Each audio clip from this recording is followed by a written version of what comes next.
Sa ibang balita, bistado ang mga dugyot na warehouse na nagbebenta ng expired na karne sa Malabon at Valenzuela.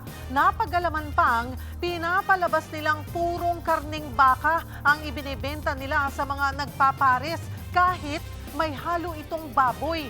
Nasa frontline ng balitang yan, si Gio Robles. Pwede ka makita. Samahan mo ko. Walang aso? Wala po.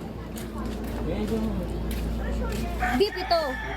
Sa surveillance ng mga operatiba na nagkunwaring buyer, tumambad ang dugyot na bodega na bagsakan umano ng mga smuggled na karne ng baka. Binebenta ang karne online.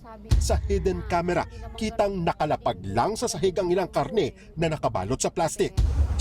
Hoy! Sa NBI kami. Lumos kayo dyan. Isa ang bodega na ito sa dalawang warehouse sa Malabon at Valenzuela na sabay sinalakay ng NBI, National Capital Region. Sa pag-iikot ng mga ahente, tumambad din ang kahon-kahong karne na karamihan ay expired na. May ilan pa raw na nangingitim na sa tagal ng pagkakaimbak pero binebenta pa rin. Sa investigasyon ng NBI, lumalabas din na hindi purong karne ng baka ang binebenta. Ang modus daw ng mga sospek.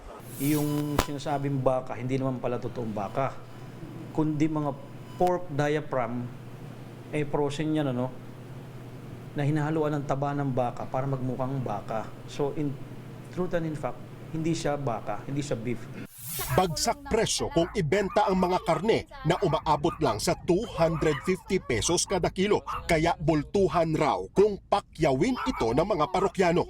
Binibili na to ng mga negosyante, may mga karinderya, especially yung sa pares, ito yung pinaka-ideal na ginagawang pares. Binibili na nito in bulk, volume na ang bilihan. Babala ng NBI, delikado sa kalusugan ang tinatawag na hot meat o karne mula sa mga hayop na kinatay ng walang wastong inspeksyon. Dahil walang veterinary check, hindi tiyak kung ligtas ito o kung may sakit ang pinagmulang hayop. Bagamat hindi na ipapasa sa tao ang African Swine Fever o ASF, mahalaga pa rin ang inspeksyon upang matiyak ang kaligtasan at kalidad ng karne. Ikinababahala rin ng NBI na makain ito ng ilang individual na ipinagbabawal sa kanilang relihiyon ang pagkain ng baboy. Siyempre, may mga kapatid tayong Muslim, hindi po nila alam na baboy nga ito. Actually, kung sa ordinaryong tao o ordinaryong mata, mahirap ma-distinguish. Kasi pag niluto mo, kasama na yung fats ng beef. Sa kabuuan, 24 na tonelada ng illegal na karne ang nakumpiska na nakatakdang sirain ng Department of Agriculture. Tinatayang nagkakahalaga yan ng higit 10 milyong piso.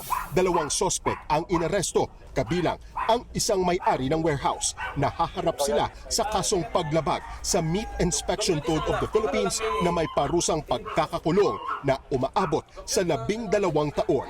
Ayon sa NBI, patuloy ang investigasyon sa iba pang posibleng kasabwat.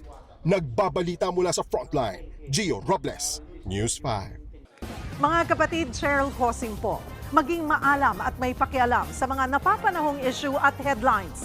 Mag-follow at mag-subscribe na sa social media pages ng News 5.